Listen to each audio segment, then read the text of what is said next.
दरवर्षी प्रजासत्ताक दिनाच्या पूर्वसंध्येला केंद्र सरकारकडून देशातील विविध क्षेत्रांमध्ये उल्लेखनीय योगदान देणाऱ्या व्यक्तींना पद्म पुरस्कार जाहीर केले जातात. पद्म पुरस्कारांची यादी जाहीर होताच अनेकांच्या मनात एकच प्रश्न निर्माण होतो.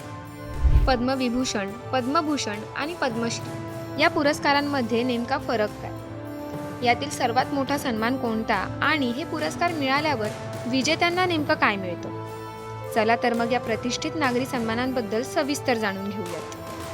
पद्म पुरस्कार हे भारतातील सर्वोच्च नागरी सन्मानांपैकी एक मानले जातात. कला, साहित्य, शिक्षण, क्रीडा, वैद्यकीय सेवा, समाजसेवा, विज्ञान, अभियांत्रिकी, उद्योग, व्यापार, लोककल्याण आणि नागरी सेवा अशा विविध क्षेत्रांमध्ये असाधारण आणि उल्लेखनीय कामगिरी करणाऱ्या व्यक्तींना हे पुरस्कार दिले जातात. भारत सरकारकडून 1954 पासून हे पुरस्कार प्रदान करण्यात येत आहेत. पद्म पुरस्कारांच्या 3 प्रमुख श्रेणी आहेत. यामध्ये पद्मविभूषण, पद्मभूषण आणि पद्मश्री यांचा समावेश होतो. या तीनही पुरस्कारांचे महत्त्व आणि दर्जा वेगवेगळा आहे. पद्मविभूषण हा भारतातील दुसरा सर्वात मोठा नागरी सन्मान आहे.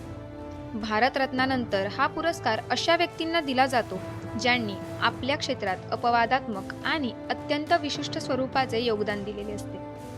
त्यांच्या कार्याचा प्रभाव केवळ देशापुरता मर्यादित न राहता आंतरराष्ट्रीय स्तरावरही पोचलेला असतो.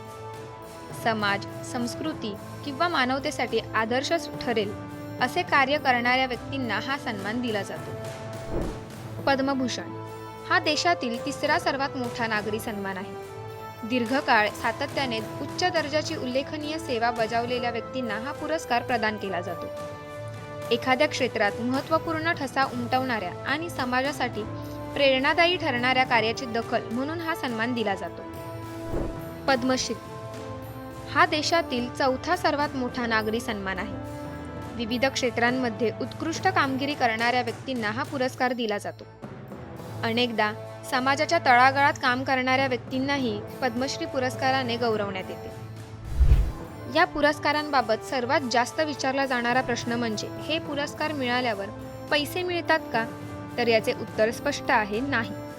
पद्म पुरस्कारांसोबत कोणतीही रोख रक्कम दिली जात नाही. तसेच रेल्वे, विमानसेवा किंवा इतर कोणत्याही प्रकारची आर्थिक सवलत किंवा भत्ता दिला जात नाही. मात्र पुरस्कार स्वरूपात राष्ट्रपतींच्या स्वाक्षरीने अधिकृत प्रमाणपत्र आणि एक पदक दिले जाते. यासोबत पदकाची प्रतिकृती देखील दिली जाते, जी सन्मानित व्यक्ती विविध समारंभांमध्ये परिधान करू शकतो. मात्र पद्म पुरस्कार हे नावासमोर किंवा मागे उपाधी म्हणून वापरण्याची परवानगी नसते.